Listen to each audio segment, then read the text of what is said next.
Have you ever wondered what everything around you is made of? From the air we breathe to the phone in your hand and even our own bodies, it all starts with incredibly tiny particles called atoms. Today we're going to dive deep into the world of atoms and molecules, covering everything you need for class 9, 10, and 11 chemistry, step by step. So let's get started. First things first, what is matter? Simply put, matter is anything that has mass and takes up space. And what is this matter made of? According to chemistry, it's all made of extremely small particles called atoms. An atom is the smallest unit of an element that can take part in a chemical reaction. Think of it as the ultimate Lego block of the universe. So what's inside an atom? At the center, we have the nucleus, which contains positively charged protons and neutral neutrons. Orbiting this nucleus are negatively charged electrons, moving in specific paths called energy levels. A couple of important terms to remember are atomic number and mass number. The atomic number is just the count of protons, which defines what element it is. The mass number is the total sum of protons and neutrons in the nucleus. Now, atoms rarely hang out alone. They love to team up with other atoms to form molecules. A molecule can be formed from atoms of the same element, like the oxygen we breathe, O, which has two oxygen atoms. Or it can be made from atoms of different elements, like the water we drink, HO, which has two hydrogen atoms and one oxygen atom. How do these atoms combine? They use chemical bonds. There are two main types you need to know. When one atom gives an electron to another, it forms an ionic bond. But if atoms decide to share electrons, they form a covalent bond. It's this bonding that leads to chemical reactions, where atoms rearrange to form new substances. Speaking of reactions, they follow some fundamental rules. One of the most important is the law of conservation of mass. This law states that in a chemical reaction, mass is neither created nor destroyed. The total mass of the reactants before the reaction is always equal to the total mass of the products after.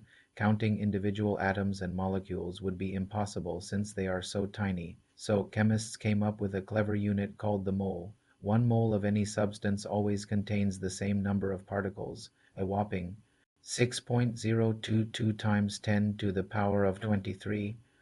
This giant number is known as Avogadro's number, and it's a lifesaver for calculations.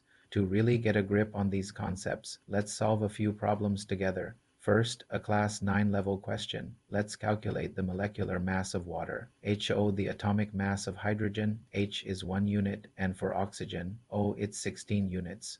Since we have 2 hydrogen atoms and 1 oxygen atom, the calculation is 2 times 1 plus 16, which equals 18 units. So the molecular mass of water is 18U. Next, a class 10 level problem. Let's find the number of moles in 36 grams of water. We just found that the molar mass of water is 18 grams per mole. The formula is number of moles equals the given mass divided by the molar mass.